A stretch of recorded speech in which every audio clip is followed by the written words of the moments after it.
Y nada, al solicitarme la posibilidad de venir y trabajar en cooperativismo de vivienda, le dije que adelante, pero que íbamos a aprender de él.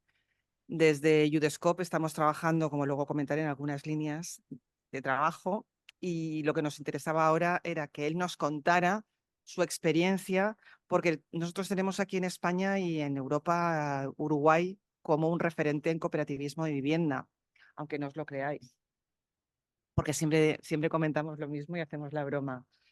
La idea es que nos traslade cómo han desarrollado ese cooperativismo y cuáles son los retos de futuro a los que os enfrentáis, y que abramos luego una ronda de preguntas, de dudas, para que para que respondas a todas las cuestiones. La idea también es luego abrir esa mesa redonda en la que contéis las experiencias y seas tú luego el que pregunte y que preguntes y que formules todas las dudas que tengas alrededor de todos los proyectos, porque se trata hoy de que conozcas a la federación. Tenemos a Francisco Pérez como presidente en funciones de FECOBI España, el que ha trabajado también siempre codo con nosotros ha sido Vicente Diego, que bueno, por desgracia pues, lo tenemos ahora bastante malito. Y bueno, Francisco ha tenido la deferencia de acompañarnos y de asumir ese papel y de empezar a trabajar con nosotros. Vamos a trabajar en ese convenio que llevamos desde hace varios años con la Consellería de Vivienda. Nos acompañan varias compañeras que llevan algunos proyectos. Tenemos a Maje de Carpe, aquí a mi izquierda. Luego también viene Julia de Domèstiques. He contactado con Martín porque sé que también están trabajando y mucho en su experiencia de resistir, y no podía fallar Monse de Vacaciones Permanentes, que sé que habías... Está al revés, vale. Está al revés. Lo hemos puesto mal entonces en la escaleta. Y por último, también hemos invitado a la Confederación de Cooperativas de la Comunidad Valenciana a través de Silvia Puig, que también nos ilustrará y lo mismo ofrecerá también esa visión desde qué se ha hecho desde la Confederación para que tú puedas ver en qué estado nos encontramos. Así, sin más, yo os doy la bienvenida a todos y a todas. Los que estáis aquí presencialmente, os agradezco mucho que estéis. Siempre es agradable volver a ver a grandes amigos. Y a los que estáis al otro lado, lo mismo, muchísimas gracias también por acompañarnos. Y yo ya, sin más, le doy paso a Gustavo, porque es el protagonista hoy. Y nada, encantados de recibirte en Udescope, como siempre, y a tu disposición. Y ya ves que has despertado interés. El cooperativismo uruguayo despierta interés. Adelante. Bueno, muchas gracias. Buenos días, buenos días todavía, ¿no? Bueno, para mí es un gusto, de verdad, y estoy muy agradecido por la instancia y por la posibilidad de intercambiar. Eh, Les cuento desde dónde voy a presentar lo que voy a presentar. Sobre todo tiene que ver con mi tarea de docente universitario, que vengo trabajando e investigando sobre el cooperativismo de vivienda. Eso es lo que me trajo a España, por un poco la experiencia tan interesante de las cooperativas aquí, que es distinto a la nuestra. Y bueno, en eso la idea es entrar a un diálogo, aunque al principio voy a intentar ser exigente con la media hora más o menos que previmos que yo presentara para poder permitir el diálogo. Entonces, yo les decía que estoy vinculado desde la universidad con el movimiento cooperativo, sobre todo con las federaciones de cooperativas de propiedad colectiva o cesión de uso, como le llaman ustedes, que son FECOBI, que son las cooperativas de ahorro previo, y FUCBA, las de ayuda mutua, que ahora explicaré un poco más la diferencia. Pero también trabajo en la Agencia Nacional de Vivienda, que es un organismo público ejecutor de la política habitacional. Entonces tengo los dos lados del mostrador de cierta manera. Y bueno, viví una cooperativa de vivienda desde los 4 años, que me mudé con mi familia, así que también tengo la experiencia como militante.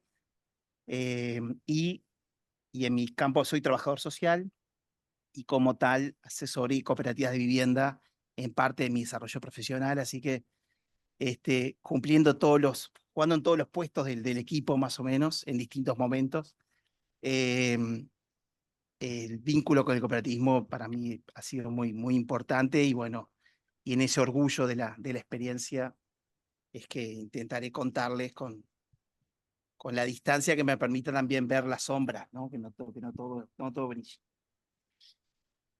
Bueno, como siempre, las presentaciones del entusiasmo me paran cuando algo no quede claro, porque voy a conversar mucho quizás y bueno, y la presentación lo que intenté también es integrar fotos como una manera también de ir mostrando un poco la experiencia cooperativa.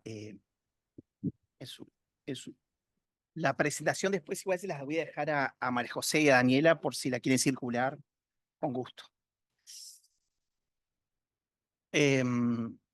Bueno, algunas singularidades de la experiencia uruguaya. Primero es que el origen, Uruguay, capaz que contextualizo algo, somos un país muy pequeño en América del Sur, somos 3.444.000 según el último censo, más casi la mitad, el 42% vivimos en Montevideo, que es la capital departamental, y es un país fundamentalmente urbano, por eso el cooperativismo de vivienda también se desarrolla en las ciudades, no tenemos experiencias rurales, tenemos una experiencia sola rural de cooperativismo, el resto es en espacios urbanos. Y si bien tuvimos un estado social muy temprano y es un estado muy presente y nuestra visión de toda la política pública en general siempre es con la intervención del Estado, el movimiento cooperativo tiene autonomía, pero sin dejar de reclamar el derecho, en este caso a la vivienda, como parte de la acción del Estado que debe ocurrir. Pero el sistema cooperativo en Uruguay, que casi todo lo creó el Estado, el sistema cooperativo de vivienda no, surgió de la sociedad civil como una iniciativa de un centro de promoción de cooperativismo, de generar experiencias cooperativas en el campo de la vivienda, en mitad de la década del 60, el Centro Cooperativo Uruguayo, que promovió 3 experiencias piloto, un poco con cooperación del exterior, y otro poco con financiamiento público, y ahí surgen esas 3 experiencias que después son recogidas en una ley en el año 68, y es desde ahí que hay un marco legal de financiamiento del sistema cooperativo de vivienda que es la clave del gran desarrollo que ha tenido. La segunda singularidad justamente es eso, que tenemos un marco legal que ampara el derecho a la vivienda para la ciudadanía, y dentro de ese marco legal, el cooperativismo de vivienda es un capítulo temprano, que les decía que surge en el año 68, y ahí se define cómo se financia, cómo se regula, cómo se forma. Entonces, eso fue lo que le dio un impulso muy importante, la convicción de los trabajadores y las trabajadoras que se organizaban en cooperativas es que iban a llegar a la vivienda porque había un marco legal y un financiamiento para hacerlo. Por eso decimos que el cooperativismo de vivienda en Uruguay son esfuerzos compartidos entre el Estado, que financia y regula, los cooperativistas y las cooperativistas, que son el grupo organizado que gestiona su proyecto, y el tercer esfuerzo compartido, la tercer pata de esto, tiene que ver con los técnicos, porque el proyecto cooperativo es gestionado por la cooperativa claramente, pero sí asesorado por un equipo técnico que es financiado por el propio préstamo. Y entonces esa experiencia que para cada cooperativa es singular se vuelve compartido, se transmite el conocimiento porque hay un equipo técnico que asesora. Ahora voy a describir esto con más detalle. Bueno, esta foto es de la cooperativa 25 de Mayo, que es la cooperativa pionera, la primera experiencia piloto que se hizo, que es una cooperativa como planta baja, una zona semi-rural del interior del país, que fue parte de esas experiencias con trabajadores vinculados a la industria láctea, sobre todo peones de tambo, de donde se produce la leche. Bueno, la misma ley define a las cooperativas como aquellas que tienen por objeto principal proveer alojamiento adecuado y estable a sus socios mediante la construcción de viviendas por esfuerzo propio, ayuda mutua, administración directa o contratos con tercero, y proporcionar principios complementarios a la vivienda. Estas modalidades que dice ayuda mutua, esfuerzo propio, administración directa, ahora vamos a ver con detalle, pero la modalidad cooperativa de vivienda tiene más de una forma o sistema, digamos. Bueno, ¿cómo funciona? Primero están los grupos organizados, son trabajadores y trabajadoras que se organizan en torno a la necesidad de vivienda, el problema de vivienda, el acceso a una vivienda. tienen voluntad de organizarse y se funda como una persona jurídica colectiva, la cooperativa. Hay un registro de personas jurídicas y ahí las cooperativas se inscriben. Y ni bien se inscriben también en el Ministerio de Vivienda y tienen contrato con un equipo técnico que se define por la propia ley como Instituto de Asistencia Técnica. Estos equipos son equipos interdisciplinarios que asesoran a la cooperativa desde su fundación hasta la culminación de las obras y tienen esta función de asesorar y formar a la cooperativa para la experiencia que van a desarrollar. Y decía, la tercera pata es el Estado, que tiene distintos actores, fundamentalmente es el Ministerio de Vivienda y Ordenamiento Territorial, que es quien financia y regula al cooperativismo, pero hay otros actores que tienen que ver con distintos aspectos de la política, el acceso al agua, el acceso a la luz eléctrica, etc. Y después las intendencias departamentales, que en este caso muchas veces son las que contribuyen al acceso a la tierra, al suelo urbano, al solar, como le llaman ustedes, que ahora vamos a ver con más detalle. Después hay otros actores que pueden ser los sindicatos, las federaciones, las empresas constructoras que en algunos casos participan, en otros no. Ahora vamos a ver con detalle eso. Bueno, vamos a empezar por el primer actor que queremos presentar, que son las cooperativas. Las cooperativas en Uruguay se separan en dos sistemas de acuerdo al aporte que hacen los socios y las socias. Uno es el de ahorro previo y otro es el de ayuda mutua. Las cooperativas de ahorro previo son las que realizan el aporte que realizan como parte del capital que va a financiar las viviendas, lo hacen con un ahorro, que es, ahora vamos a ver bien cómo es, pero es un ahorro que primero es individual y después pasa a ser de la cooperativa colectivo. Y la otra modalidad, que son las cooperativas de ayuda mutua, que son las más extendidas, que lo que hacen los socios y las socias es aportar mano de obra, se involucran en la construcción de las viviendas, por lo tanto no precisan ahorro para poder construir, pero sí se incluyen en la obra como mano de obra no calificada, como peones en la obra, digamos, como una forma de poder ingresar sin tener que tener el ahorro, que es uno de los problemas más importantes para acceder a una vivienda. También tanto las de ayuda mutua como las de ahorro previo se diferencian también de acuerdo al tipo de propiedad. Hay una propiedad que es colectiva, que es indivisible, que la propiedad es de la cooperativa y no de las familias, que es el régimen que se conoce como de usuarios o de propiedad colectiva, o como ustedes lo miran acá, cesión de uso, es decir, la familia hace uso y goce de esa vivienda, pero la propiedad es la cooperativa globalmente y no cada una de las personas que habita esa vivienda.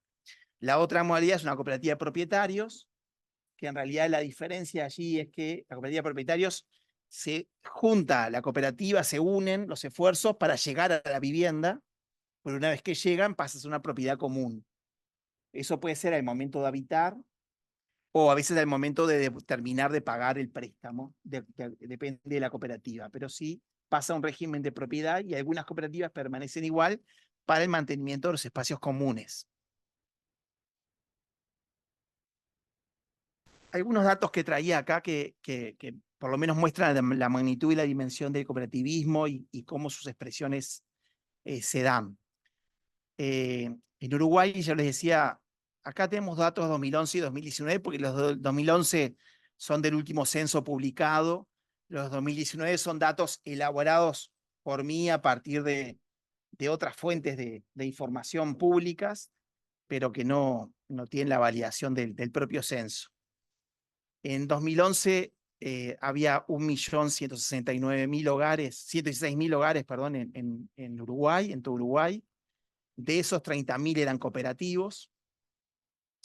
Y en el 2019 ya había aumentado casi un 80% ese número. Si bien la cantidad de hogares no aumentó tanto, había 1.247.000 hogares o viviendas en total en Uruguay. Perdón, en lugar de hogares son viviendas. Y ya había 53.000 que eran cooperativas. Es decir, un 4% de las viviendas totales del Uruguay son cooperativas. De todas maneras, en el movimiento cooperativo abarca mucho más gente, porque, por ejemplo, en ese mismo año había 961 cooperativas terminadas, habitadas ya, pero había 463 que estaban en trámite del préstamo para poder construir y 190 en obra. Quiere decir que en realidad el número de cooperativistas es mucho mayor. Después, de acuerdo a la modalidad y al tipo de propiedad, Ahí el gráfico de arriba muestra que la forma que más se ha dado en Uruguay es la de ayuda mutua, en relación al ahorro previo, que es la que está en naranja. Perdón, las ayuda mutua son las dos primeras barras y las dos siguientes son las de ahorro previo, que tienen una relación muy a favor del cooperativismo de ayuda mutua. Y después las barras, la celeste, es cuando la propiedad es colectiva, que es la que más se ha dado, y la naranja es la de propiedad individual o la de cooperativa de propietarios, que en el caso de ahorro previo hay más de propietarios que de usuarios, pero en el caso de ayuda mutua son más de usuarios. Ahí cuando plantea la modalidad autoconstrucción es porque la ley prevé esa modalidad, pero en estos 55 años que funciona el sistema cooperativo, se dieron solo 7 experiencias, porque implica que cada familia construye sola su vivienda. Eso implica que tiene que tener todos los saberes para poder construir. Tiene que saber electricidad, de sanitaria, de albañilería. Entonces, en la ayuda mutua esos saberes se mezclan, digamos, en el grupo. Entonces, la modalidad de autoconstrucción casi no se ha dado y la reglamentación actual ya no la integra. Si bien en la ley está previsto.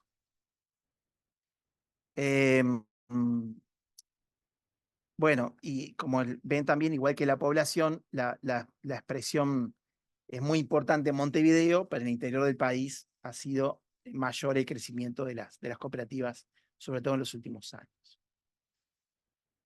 Y después, para dar una referencia a cuánto vale construir una cooperativa, el préstamo, el monto máximo de financiamiento de una cooperativa, lo fija el propio Ministerio de Vivienda, todos los años publica cuál es el monto máximo del préstamo que se puede construir, y en realidad se usa una moneda ficta, que es la unidad reajustable para el préstamo, pero yo lo pasé a euros para tener una referencia con ustedes más adecuada para la aprehensión, que en realidad la tasación de viviendas es por cantidad de dormitorios. Entonces una vivienda cooperativa de 2 dormitorios vale 93.000 euros, de 3 dormitorios 109.500 euros y de 4 dormitorios 148.400.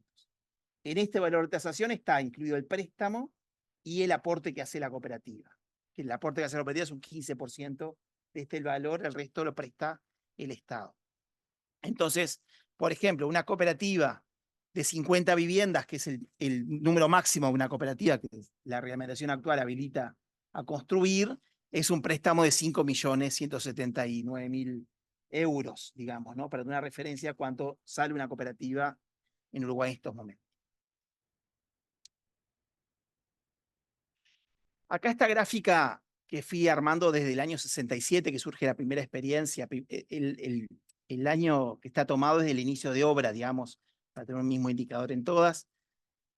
Vemos que en realidad es un sistema que tuvo un crecimiento muy importante en su inicio, en los primeros años, después decrece, ahí coincide con la dictadura militar que tuvimos en Uruguay entre el año 73 y el año 85. Después aumenta, pero no significativamente, y aumenta sobre todo en los últimos 15 años, que coincidió con gobiernos progresistas. E increíblemente, el 2020 tenemos gobiernos de derecha, el ritmo de las cooperativas no ha bajado, si bien hubo una decisión en un momento de reducir la cantidad de cooperativas financiadas, el movimiento ha sido tan importante y hay como una cantidad de grupos formados que presionan para ser financiados, entonces el número se ha mantenido a pesar de que la orientación en política de vivienda ha cambiado, el número de cooperativas se ha mantenido.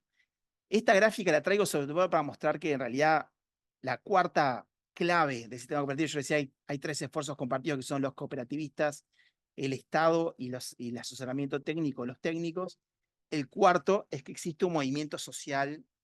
Lo que decía es que esta explicación de que se ha sostenido en todo tiene que ver un poco que es una política estable de los gobiernos, distintos gobiernos que hemos tenido, que ha sido muy variado en estos 55 años, pero sobre todo que hay un movimiento cooperativo muy activo que ha permitido que esta experiencia, más allá de gobiernos adversos, como fue la dictadura militar, que fue quizás la más dura contra el movimiento cooperativo, ha sostenido la experiencia que lleva hasta nuestros días en su desarrollo. Una aclaración que me parece importante es que si bien en los primeros años, que está con más claro, parecen menos cooperativas, pero eran más grandes, porque ahí no había un límite en la cantidad de viviendas a financiar. Entonces yo tomé un dato, por ejemplo, en el año 73, había 43 cooperativas construidas o en obra, y eso eran 3.342 viviendas. Y si yo tomé las últimas 43 cooperativas al año 2019 y daban 1.520 viviendas, es decir, el número es menor a la mitad, quiere decir que son cooperativas más chicas, son más cantidad de cooperativas, pero menos integrantes. El promedio de cooperativas ahora son de 32, 33 viviendas. Si bien se permite hasta 50, el número está siendo más chico. Bueno, acá aproveché ir poniendo los títulos de los capitulitos con fotos de cooperativas para ir ilustrando algunas de ellas. Bueno, primera clave es la autogestión, digamos, la cooperativa, el préstamo, el Ministerio de Vivienda le da el préstamo a la cooperativa, se lo va dando según el avance de obra, la cooperativa administra ese fondo, no lo administran ni los técnicos, ni lo administra el propio Estado, lo administra la cooperativa, y eso en base a un proceso de autogestión muy rico, y la cooperativa se organiza en forma democrática, como todas las cooperativas, donde la asamblea es el órgano más importante, y después tiene grupos de trabajo que tienen que ver con esa propia gestión. Un elemento que me parece sustancial de la experiencia cooperativa que yo les mostraba que era predominante en Uruguay, a pesar de la cantidad de personas que son propietarias de su vivienda y del arraigado imaginario que tenemos, que lo más importante es tener propiedad sobre la vivienda, el sistema de usuarios que yo les decía es el que más se ha extendido en el cooperativismo de vivienda en Uruguay, y entendemos que es la alternativa a... Muchas gracias. Ay, espectacular. Es la garantía de que esa vivienda que financió el Estado, que construyó la gente con mucho esfuerzo, no pase después al mercado a ser inaccesible para otras trabajadoras y trabajadores. Entonces, este régimen es un régimen muy interesante y que ha demostrado que las familias tienen estabilidad en la vivienda, han permanecido y permanecen en la vivienda, pero a la vez esa permanencia no precisamente tener el título de la vivienda, pues digo, el título lo tienen porque es la cooperativa, es propietaria globalmente, pero no individualmente cada persona o cada familia socia. ¿Qué es una cooperativa de usuarios o de propiedad colectiva? La ley dice, las unidades cooperativas de usuarios solo atribuyen a los socios cooperadores derecho de uso y goce sobre las viviendas, derecho que se concederá sin limitación en el tiempo, que se transmitirá a los herederos y aún podrán cederse por actos entre vivos, pero sujeto a las limitaciones que establece la ley. Es decir, la condición de usuario no quiere decir que en realidad no se herede la vivienda, tiene el mismo régimen de herencia de una propiedad común, pero la persona no dispone libremente de su vivienda, sino que si en un momento decide no seguir en la cooperativa porque se traslada a otro lugar por su trabajo, no le sirve más la vivienda por un tema de salud, por lo que fuera, renuncia a la cooperativa y la cooperativa le reintegra su parte social, que es lo que ha aportado de capital, tanto sea en mano de obra o en ahorro, en el régimen de ayuda mutua, en ahorro previo, y lo que ha devuelto del préstamo, lo que ha amortizado el préstamo. Ese es el monto que se le devuelve cuando alguien se va. Ahora, capaz que lo explicamos con más detenimiento. Entonces, el usuario no puede alquilar, vender ni hipotecar su vivienda, tiene obligación de vivir allí, no puede cederla, no puede irse a otro lugar y no ocuparla. Eso hace que el préstamo sea único, es decir, la cooperativa devuelve mensualmente, amortiza el préstamo una sola cuota, por lo tanto la cooperativa se organiza para juntar el dinero para devolver. Es un elemento que al principio parecía dificultad, pero después le dio una fortaleza, sobre todo en el caso brevemente de la dictadura militar, se intentó desarmar esta modalidad de usuarios de cooperativas, porque le da mucha fortaleza. El barrio cooperativo que yo vivía eran 420 viviendas. Si hubieran querido desalojar a la cooperativa, hubieran tenido que desalojar 420 familias. Entonces, esa fortaleza que da la propiedad colectiva, la dictadura intentó pasar a todas las cooperativas a propiedad horizontal, y bueno, gracias a la lucha afortunadamente no se logró, pero entonces lo que fue es una dificultad, que es juntar el dinero de todos para pagar la cuota, es una fortaleza al momento de defender esa experiencia. Esto decía yo, el usuario en el caso de renunciar, lo que se le devuelve es su parte social y ese mismo monto que se le cobra al socio que ingresa, digamos. Ese valor se usa una moneda ficta, que es la unidad reajustable, que se reajusta por el índice medio de salarios, lo que evita también que sea una moneda, un valor que no se pueda pagar, porque aumenta o baja de acuerdo al índice medio de salarios, las jubilaciones también aumentan o bajan de acuerdo a este índice medio de salarios. El otro componente novedoso, quizás de la experiencia uruguaya, por lo menos comparada con otros países, es la ayuda mutua. Por eso me detengo en explicitar un poco más esto de usuarios y la ayuda mutua. No es que no tenga valor el ahorro previo, voy a contar un poquito de eso también. El ayuda mutua es el trabajo colectivo y comunitario en la construcción de la totalidad de las viviendas. Y lo que se hace es sortear las viviendas recién cuando finaliza la construcción. Eso hace que todas las familias y todas las personas pongan el mayor esmero en construir todas porque no sabe a priori cuál va a ser su vivienda. Si no, el individualismo nos llevaría a mejorar la que vamos a vivir nada más, ¿no?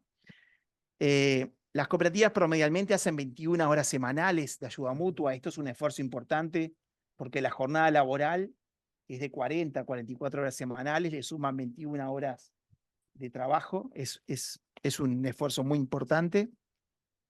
20 horas se capitalizan en la parte social de cada socio, a ese valor de, yo le decía hoy como hora peón, hora de mano no calificada, y 1 hora va a un fondo solidario de reserva, que es, por ejemplo, para cubrir las horas cuando alguien se enferma o tiene un accidente, o hay alguna situación de un hogar monoparental que no puede cubrir las horas, o bueno, hay alguna situación en la cooperativa de mucha lluvia, por ejemplo, que no puede avanzar la obra.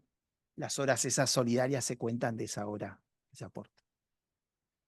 Entonces, hoy decíamos, el 85% del préstamo el 85% del valor de la vivienda se financia a través de un préstamo público, que después se devuelve a 25 años, y la ayuda mutua es el 15%. O sea, se calcula que esas 21 horas semanales alcanzan para cubrir ese 15% del valor que falta de las viviendas.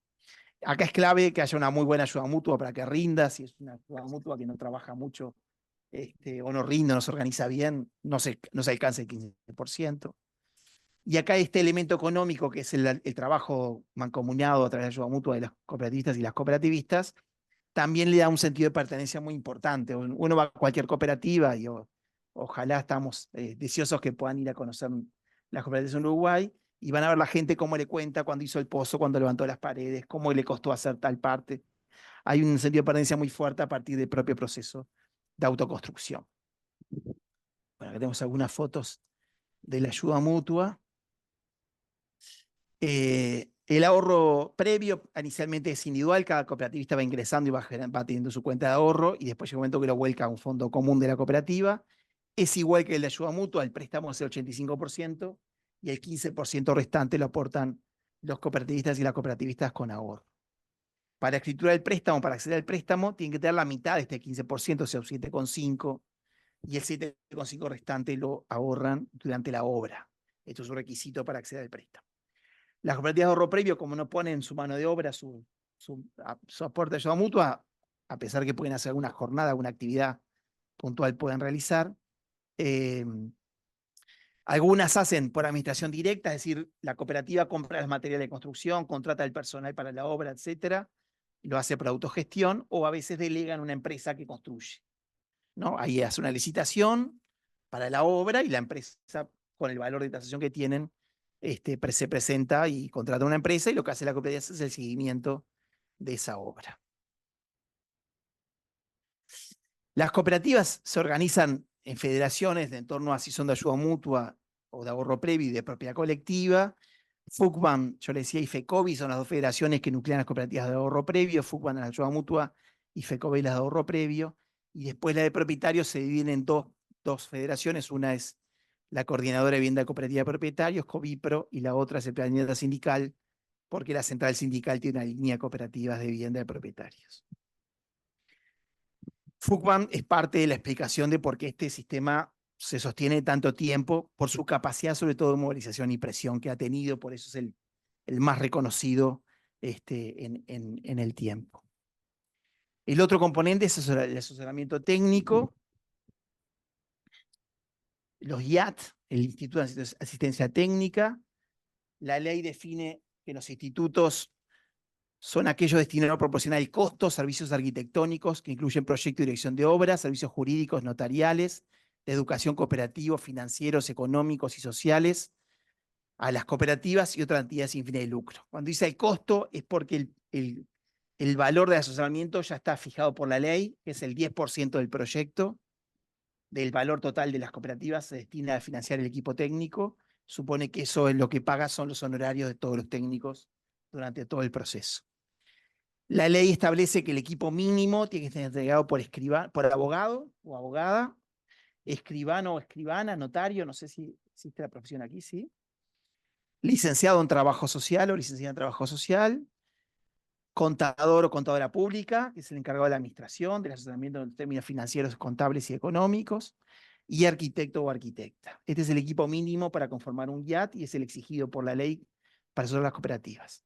Las cooperativas eligen libremente un instituto de asistencia técnica, hay un registro que se hace en el propio Ministerio de Vivienda en los institutos y la cooperativa libremente elige el instituto, presenta el contrato del Ministerio de Vivienda y en el momento de recibir el préstamo va recibiendo los honorarios de ese 10% de acuerdo al avance de la cooperativa.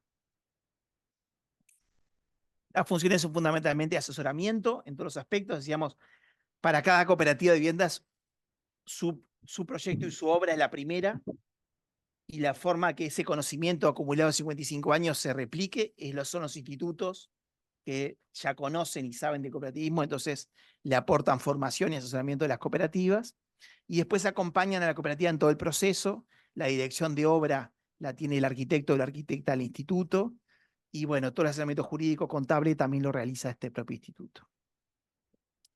La tercera pata, hacíamos mención hoy, el financiamiento y la regulación estatal. El Estado, bueno, regula a través de la ley general, la ley de vivienda y la ley general de cooperativas, y después una cantidad de decretos y reglamentaciones que estipulan las condiciones del préstamo, el tipo de producto, etc. El préstamo, decíamos, es en unidad ajustable, que es una moneda ficta, es por el 85% del valor, es al 2% de interés, o sea, en realidad el préstamo se paga un 2% de interés a 25 años.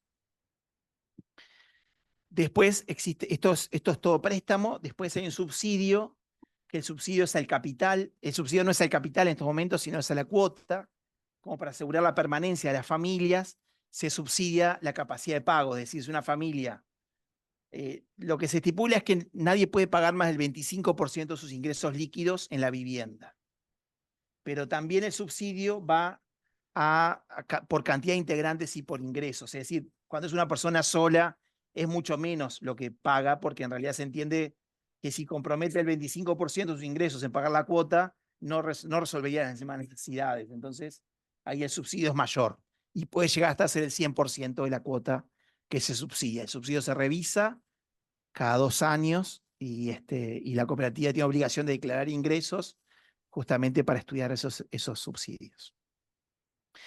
El Estado también regula las cooperativas, certifica los balances, certifica que estén integrados sus órganos, sus comisiones, etc.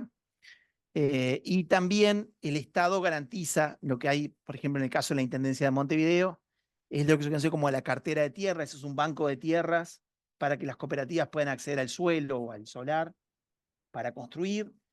Este régimen es en venta, digamos, en la Intendencia le vende a la cooperativa este terreno, el préstamo incluye el valor del terreno, el valor del suelo. Con ese mismo valor, la Intendencia departamental vuelve a comprar otros terrenos para nuevas cooperativas. Entonces, lo que existe es un fondo rotatorio de terrenos donde se cogestiona con las federaciones de cooperativas, eso es el caso de Montevideo, y se vuelven a financiar nuevos terrenos para nuevas cooperativas. No existe el régimen de cesión de uso, como es en el caso que ustedes tienen algunas experiencias, sino que sea en propiedad del terreno, la propiedad de la cooperativa. Lo que ese fondo va alimentando la compra de otros terrenos. Bueno, en las condiciones, en la regulación, digamos, ¿qué condiciones establece el Estado para una cooperativa? Bueno, los socios pueden ser mínimo 10, aunque para cuando una cooperativa es de reciclaje o de rehabilitación puede ser 6 el mínimo, porque a veces hay edificios muy chicos para reciclar, entonces puede ser 6 el mínimo. Y el máximo que la reglamentación permite son 50. Tiene topes de ingreso, no tiene mínimos, porque como hay subsidio no tiene mínimo ingreso, pero hay topes de ingreso, que yo acá los pasé a euros para ejemplificar.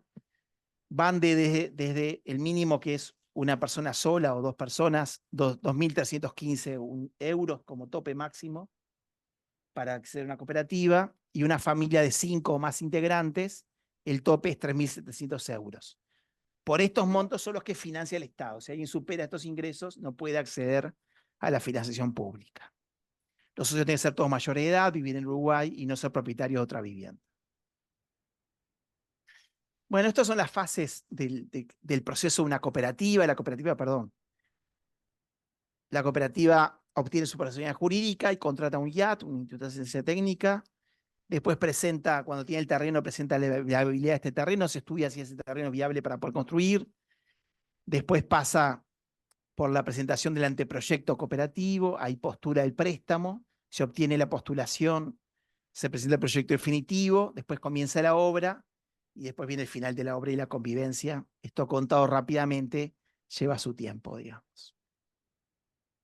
Bueno, acá vemos algunos servicios que se incorporan a las cooperativas, como las bibliotecas, centros de salud, gimnasios. Las cooperativas más grandes, sobre todo, tienen estos servicios también incluidos. Bueno, esto ya lo fuimos diciendo, lo voy a pasar rápidamente, pues estoy ya en hora. Hay algo también característico de las cooperativas, es que decimos que han construido ciudad, porque muchas ciudades, en el caso de Montevideo inclusive, muchos barrios se han desarrollado, muchas zonas se han desarrollado por la cantidad de cooperativas que tienen.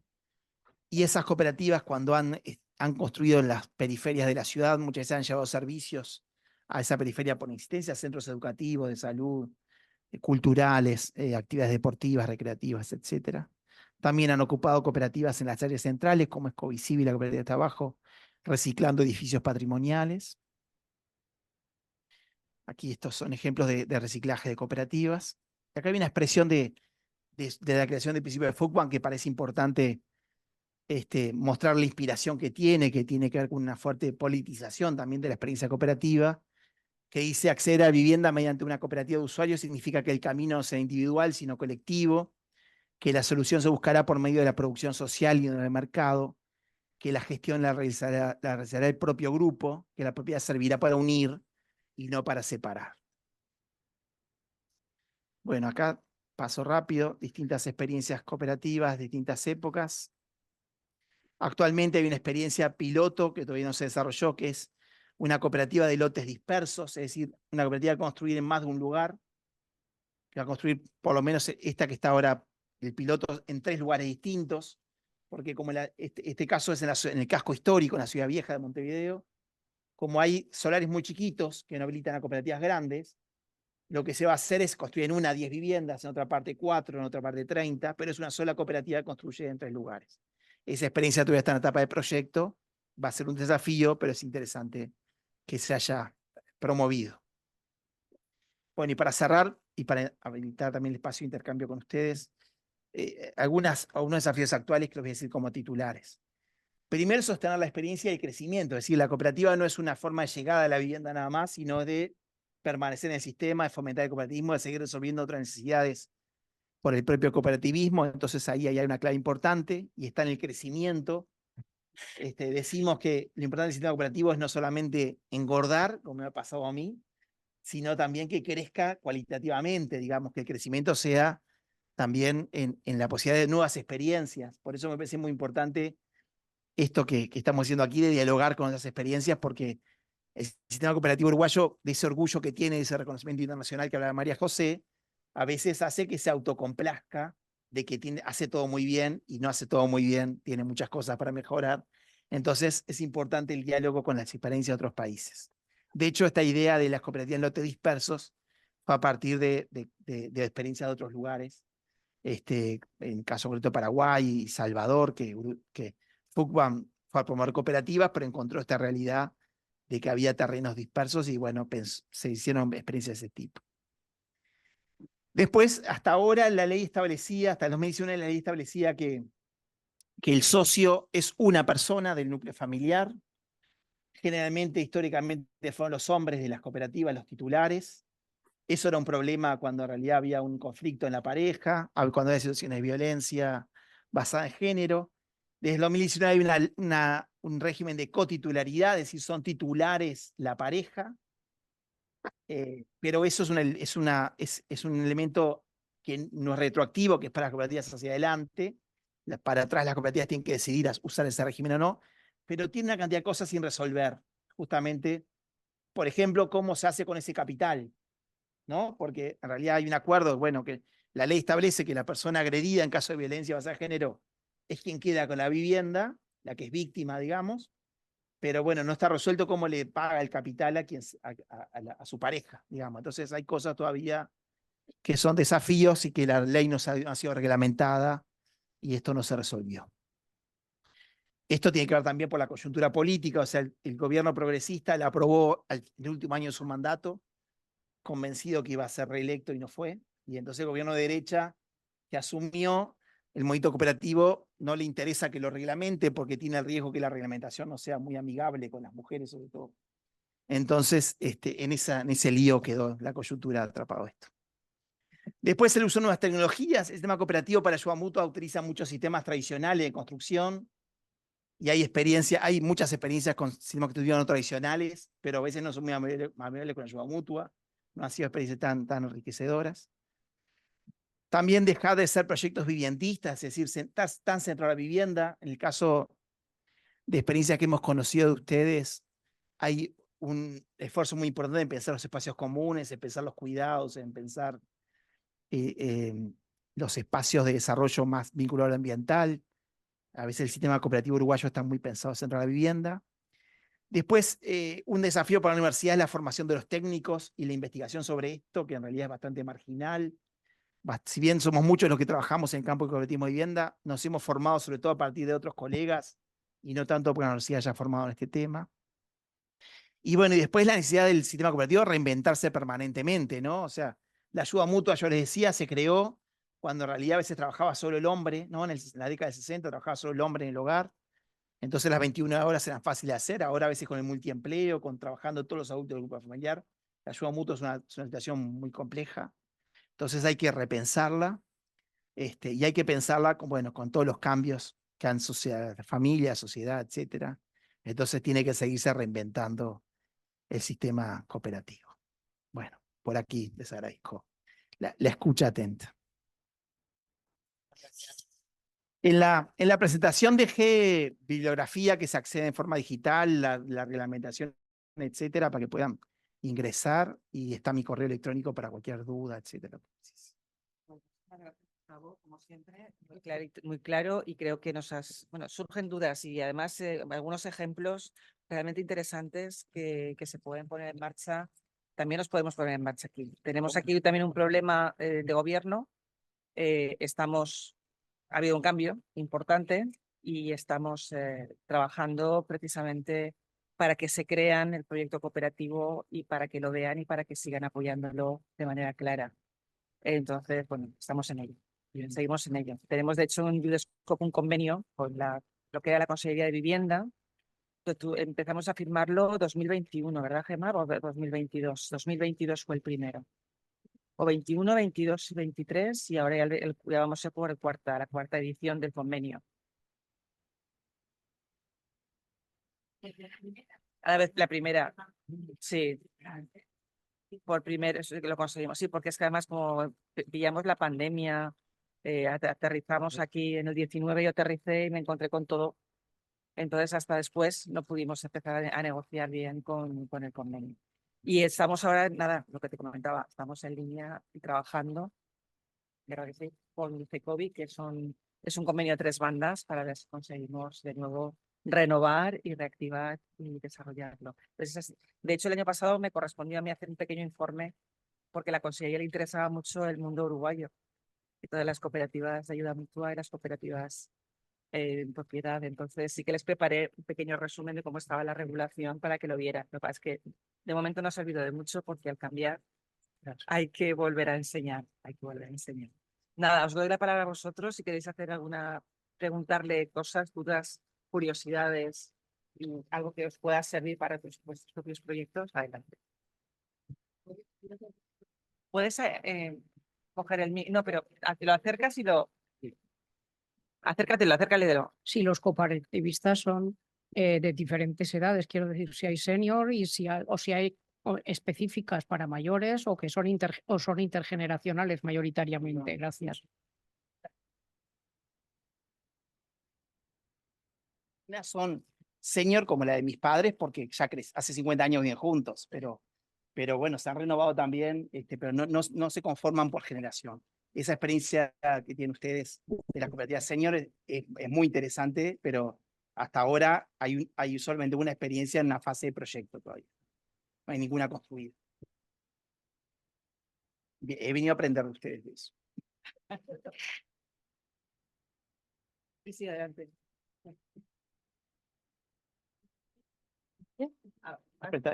Ahora le di. Sí, Sí, ahora, vale. Que yo la duda que tenía era en el tema de la construcción, ¿se construye todo? O sea, las que son de ayuda mutua,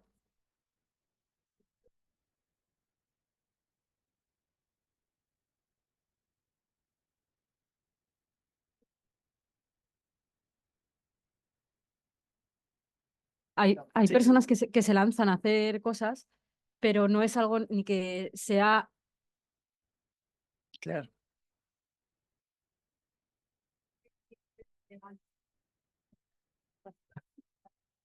Claro.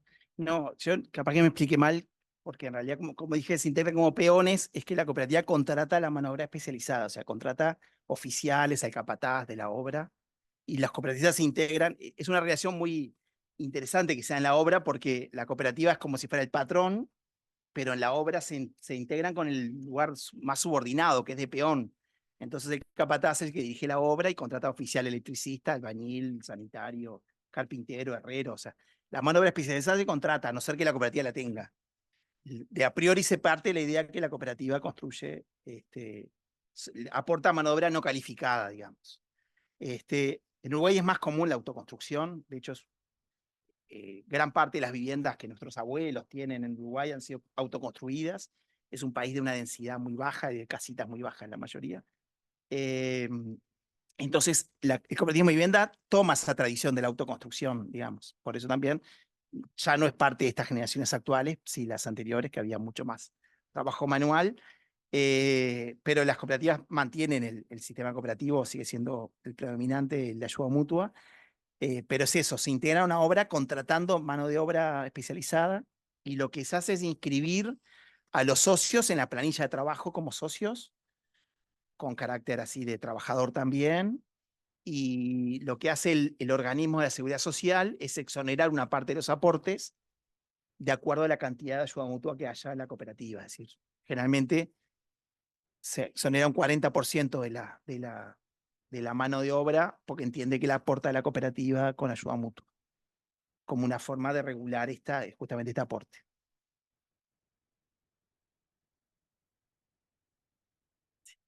Si también hay vivienda pública allí, o sea, las cooperativas es independiente de la vivienda pública, Sí, es porque veo que independiente. el Estado hace bastante esfuerzo con las cooperativas, pero aún Sí. así aparte hay vivienda pública. Sí, en realidad, bueno, lo perdí.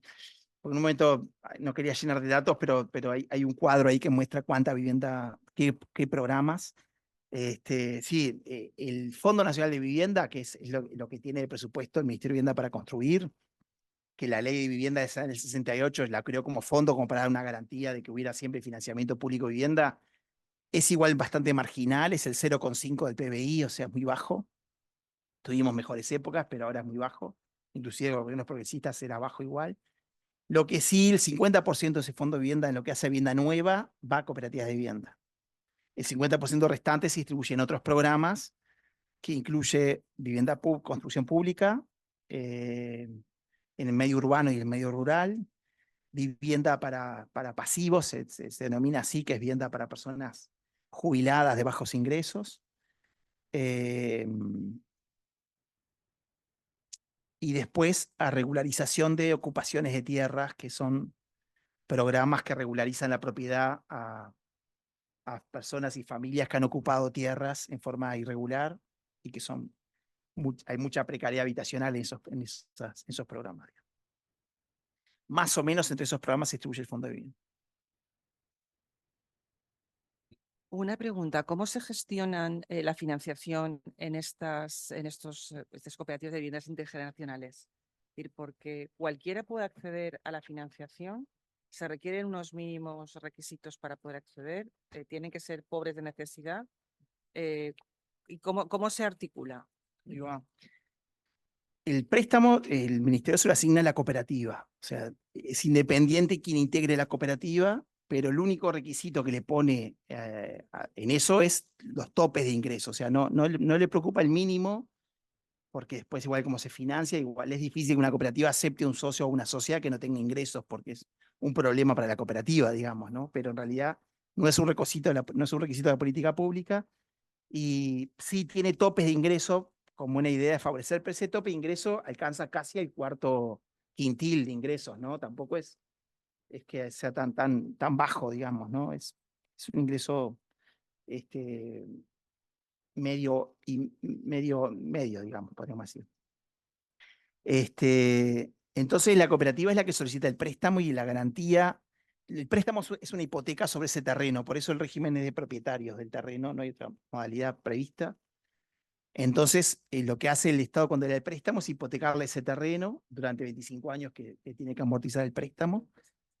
El préstamo es público.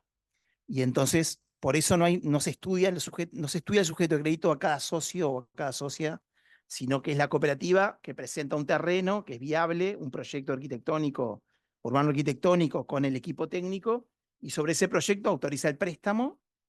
Y el único requisito en relación, decía, a las personas son topes de ingreso nada más. Y bueno, ser mayores de edad, y requisitos formales, digamos. Sí, pero los menores. Sí, 3.000, ahí va. Mensual. Sí, por eso sale. No, quiere decir que lo ganemos todos, eso no lo gana todo. Es el tope considerado Estado para aceptar. Familiar, ingreso familiar. Ingreso familiar, ahí.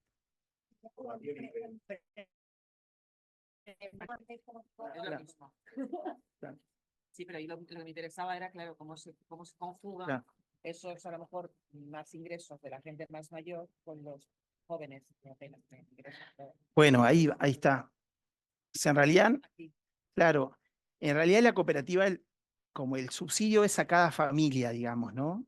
A la cooperativa desde que está la ley de subsidio, por lo menos, que ya hace unos cuantos años, no es un problema que haya jóvenes con bajos ingresos, etcétera, o jubilados que tengan bajos ingresos, porque en realidad van a pagar la cuota que puedan pagar. Entonces, esto está instrumentado del 2008, el subsidio, pero es ley desde el año 2017, justamente porque estaba el temor que si cambiara el gobierno, esa reglamentación iba a modificarse, porque es lo que le ha dado gran crecimiento al sistema cooperativo, ¿no? La gente confía, porque claro, las cooperativas como se forman generalmente son cooperativas de gente mayoritariamente joven, ¿no? Justamente porque asumen un préstamo a 25 años. Pero el tema es la certeza de poder pagar la cuota durante 25 años, hace que en realidad el componente de este subsidio sea muy importante, ¿no? Si no, por ejemplo, para que decía yo los topes, un salario mínimo nacional en Uruguay son 400 euros más o menos. Y hay familias que lo ganan, ¿no? Son pocos, pero hay familias que lo ganan, o personas que lo ganan. Entonces, en esos casos el subsidio llega al 100% si alguien gana ese dinero, porque no alcanzaría para la alimentación.